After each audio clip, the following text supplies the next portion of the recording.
Hello, everyone. How you doing? We are the Clarks. We are from New Philippian Baptist Church. We gathered together again today for another Sunday school lesson.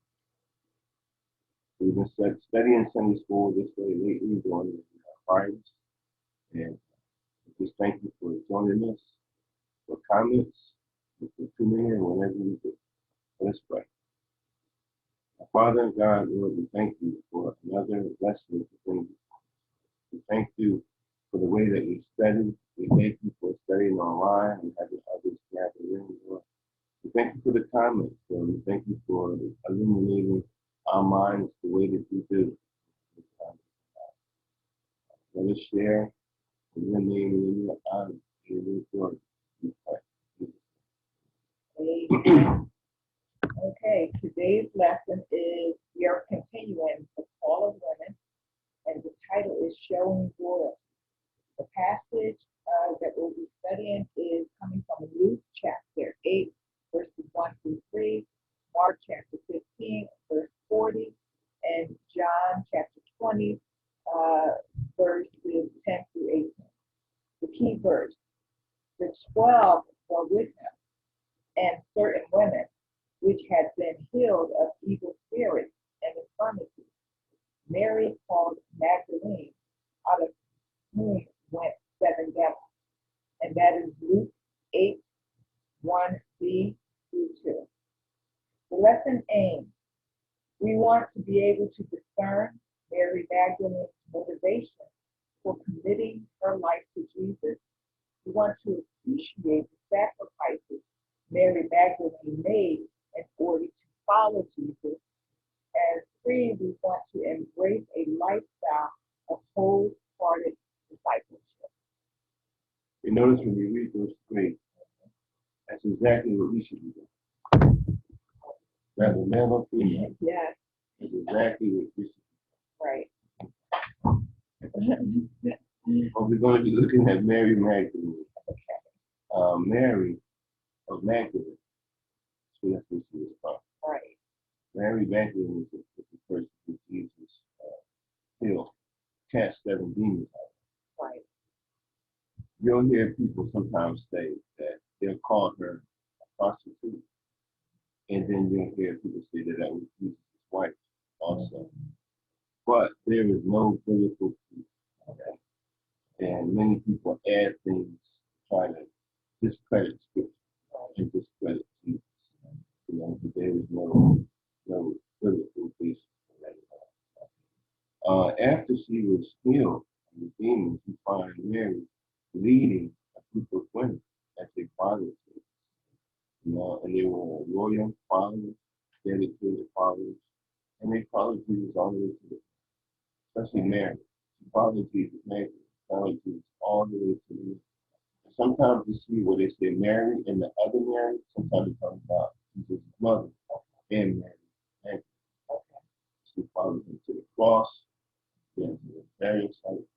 You know. She was really loyal. She was really. Loyal is an expression of support, allegiance, and the synonyms for it is dependable, steadfast, constant, dedicated, faithful. It's a priority that every institution wants in its people. You know, loyalty in government, business, community, organizations, schools, friendships, churches. Guess you're loyal to the government. She's been working with the government for 30 years. Wow. that's 39 years. That's loyal. Yeah, possibly. But I never thought of that. I mean, the way you just said that, because I do know that I can find myself loyal to 38 years. Yeah. Loyal. I've been married to you for what, 75 years? 75 years. That's loyalty, you know. But we could be fickle, and sometimes we could just turn away quick when something don't go our way. You know, if we don't get the flowery words that we want, we don't get the promotion that we want to have jobs. If things aren't convenient for us, you know, many of us suffer from a microwave mentality, meaning we want it right now. We want it the way I want it, when I want it, and it has to be the way I want it, you know, and that is not loyalty to a entity. You know? You want to start off with the first. Okay. A working disciple. This is coming from Luke 8, 1 through 3, and Mark 15, verse 40. And it came to pass afterward that he went throughout every city and village preaching and showing the glad tidings of the kingdom of God. And the 12 were with him.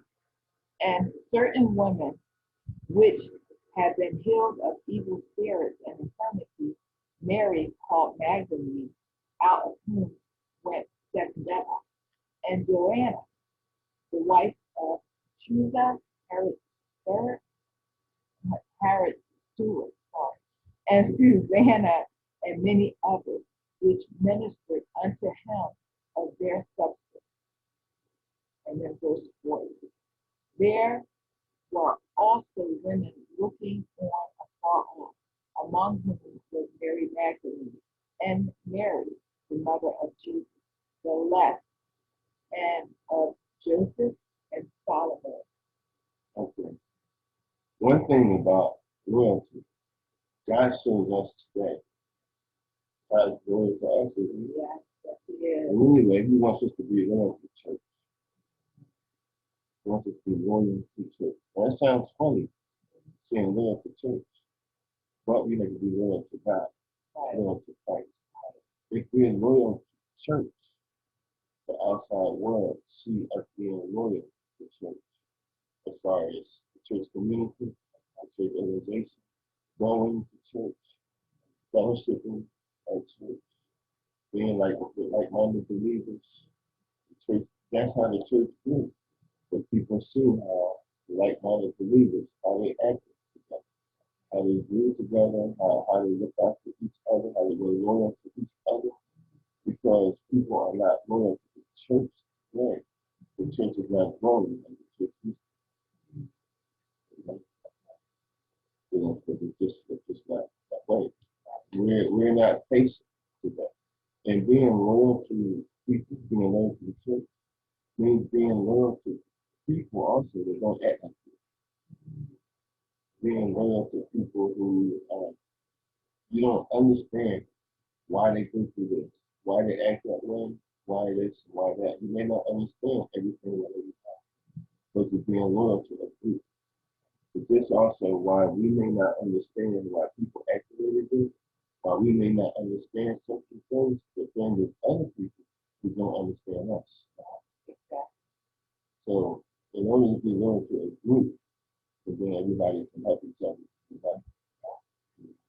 If we're loyal to our friends, then our group is going to be out there with the clubs, going to the bars, and things like that. So we need to be loyal to that. If we left that alone, then we should loyalty be personal. You know? And in the verse that you just read, besides the 12, there was a group of disciples, including Mary and Matthew. Disciples is the one who follow teaching. So that was Mary also. The one who the devil, through the scripture said the devil came out. That was the King James way of interpreting that. That was the, so we never repeat. There's no devil. And the women that was mentioned, they were mentioned because the husbands were important. And it showed the status that they were in the household that they came from. So it was pointing out that those particular women were prominent in their community. You know? So, but while the many women of the gospel are unnamed, these disciples of Jesus were named, indicating their level of status, which we just talked about. And the ones that you mentioned were there's women all over the Bible. women with certain things they need. Right. I mean, these are next. A weeping disciple. Then the disciples went away again unto their own home. But Mary stood without at the sepulchre, weeping, and as she wept, she stooped down and looked into the sepulchre, and seeth two angels in white sitting, the one at the head and the other at the feet, where the body of Jesus had lain. And they said unto her, Woman, why weepest thou? She saith unto them, Because thou hast taken away my Lord, and I know not where they have laid him. Right. After the disciples had went to the tomb, and then returned back home. But Mary, she went back to visit the tomb. That's when she found the two sitting in the tomb. Like I said, with the Jesus had faith. Do you know, can you imagine she was so distraught by not seeing Jesus' body? She was wondering, where's he at? But she never even got scared. She never, the scripture doesn't say that she was scared. That she was going to angels. But they could have been appearance of, of people. But it doesn't say that she was scared, And it was sitting there and light of her, the brightness. And then it says she turned and she looked away. She saw a person in the field, in the garden, together with the God. So not only was she not scared of the angels, but she turned away from them. She really had Jesus on her mind. A lot of times we focus on the main thing and we put levels on importance. Like you may think the pastor, okay, the pastor's important. But somebody who's helping park the car in the parking lot is not. You know what I mean? But they had everything in order. Everything in order like it's supposed to. But what I was thinking of is like a little real. So, like we're often tempted to give greater honor to the kids that have bigger roles. Think that we think. That we think. But the office workers, they're important. Parking lot people. People with grounds, take care of grounds, the snow, the grass, they're important. Transportation people that may go to pick up people to bring them to church. Today we got security. They're important. We about the audio and video, the people that do online service. Audio, video, and then the lemon stuff. What about when people get baptized? They say to do live security. So it's a whole lot behind the scenes. Billy Graham wasn't always the Billy Graham that we know. There was people that don't even know about that was instrumental in becoming Billy Graham. So we're finding out about this, the importance of women is being in front of us right now. And this is really a good lesson. We want to thank you for being with us today, for joining with us in another lesson. Let us pray. Our Father and God, we thank you for this lesson.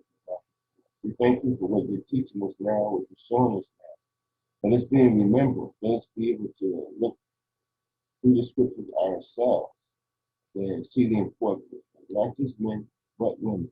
We thank you for this court, for this woman.